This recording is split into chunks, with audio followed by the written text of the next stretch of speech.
Welcome to CM today. నేను మీ మధు. తెలంగాణ ముఖ్యమంత్రి రేవంత్ రెడ్డి రాజకీయ వైఖరి ఇప్పుడు తీవ్ర చర్చకు దారితీస్తుంది.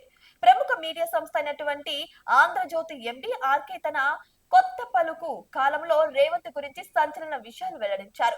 ఆయన ప్రకారం కాంగ్రెస్ హైకమాండ్ సీఎం రేవంత్ ను మార్చే ప్రయత్నాలు చేస్తున్నట్టు సమాచారం.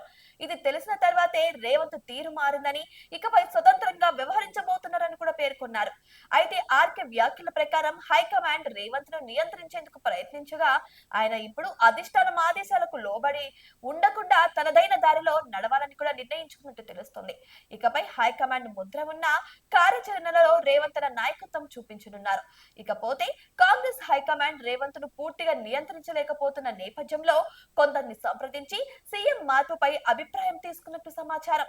అయితే రేవంత్ ను మార్చితే నెల రోజుల్లోనే ప్రభుత్వం కూలిపోతుందని పలువురు హెచ్చరించడంతో కాంగ్రెస్ సైలెంట్ అయిపోయినట్టు ఆర్కే పేర్కొన్నారు. ఈ వ్యాఖ్యలతో తెలంగాణలో రాజకీయ వాతావరణం వేడెక్కింది.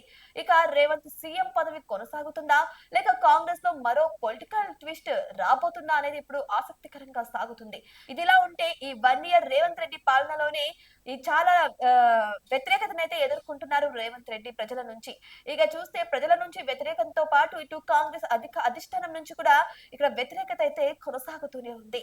మరి వెయిట్ చేసి చూద్దాం. రేవంత్ రెడ్డి పాలన తీరు ఇలాగే కొనసాగితే కొత్త సీఎం ను ఏర్పాటు చేసే అవకాశాలు ఉన్నాయా? ఒకవేళ ఆ అవకాశమే ఉంటే నెక్స్ట్ సీఎం ఎవరు కాబోతున్నారు? ఒకవేళ నెక్స్ట్ సీఎం మీద చాలా మంది కన్నే ఉందని తెలుస్తుంది ఇక్కడ.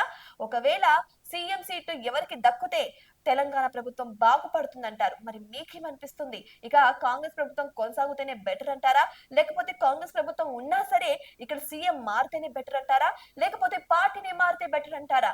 మీకేమనిపిస్తుందో మీ అభిప్రాయాన్ని కామెంట్ బాక్స్ లో కామెంట్ రూపంలో తెలియచేయండి. ఇటువంటి మరిన్ని అప్డేట్స్ కోసం మా ఛానల్ ని సబ్స్క్రైబ్ చేసుకోండి.